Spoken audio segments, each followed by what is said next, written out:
how her daughter wants her mother to be remembered. It's in an interview with WRAL's Amanda Lamb. We thank you. Boy, this is such a sad day here at WRAL. We have learned our dear friend and beloved colleague, Erin Simanskis, is not going to survive her injuries after a hit-and-run crash on her way home from work during that snow on Friday night.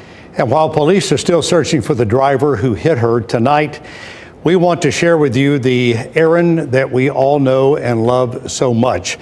WRAL's Amanda Lamb is joining us now after talking with Erin's daughter, Emily, and I know you talked with her in the WRAL gardens today, that Erin loves so dearly, Amanda.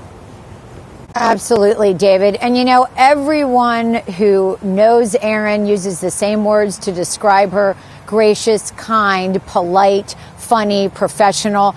I had the pleasure of having my desk right near her in the newsroom pre-pandemic for about 2 years. We talked about our families. We talked about our children. She gave me parenting advice. She gave me life advice. So how do you sum all that up? How do you sum a life up in a minute and a half? Well, the answer is you don't. But her daughter, Emily, gave us a glimpse today. For our immediate family, for my dad, my brother, and I, she just kept us all together and kept us running. For 25-year-old Emily Simanskis, her mother, Erin, is the glue that kept her family bonded. We have each other, which is the best part. And she raised us to be like that, and we've kind of adopted this mantra of, like, it's what mom would have wanted. She wanted us to be happy. Erin Simanskis was on the side of Western Boulevard during the snowstorm after someone hit her from behind. She was outside of her car exchanging information with the other driver when she was hit and critically injured by a van. The driver of the van fled on foot. Whether the person is caught or not, I don't really care what happens. I just want him to know that he took our mom, my dad's wife, and that's the hardest thing to come to terms with. Erin grew up in Canada, television reporter for more than 8 years. She met her husband of 30 years there, Ed Simanskis. She adopted his religion, Catholicism, and his love of ice hockey. My parents, they really loved each other. They had twins, Emily and her brother Eric, and eventually made their home in Cary. She always told us that her favorite job was full-time mom.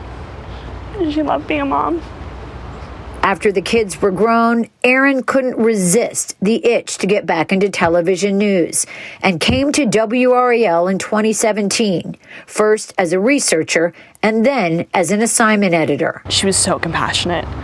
She really, I think it's the journalist in her, she really cared about everyone's story. And now, as an organ donor, Erin will contribute to writing other people's stories. So it's nice because she'll always live on in our memories, but she'll save other people too. And so that's really special, and we found a lot of solace in that. Now, the family has received hundreds of messages, calls, posts online, emails, texts from so many people who loved Erin, many of them from people here at WRAL. She will be dearly missed, and it was an honor to know her. David. Well, you summed it up perfectly. It was such an honor, and we miss her, and to her children and her husband, we share your loss and your pain. Amanda, thank you. We'll be right back.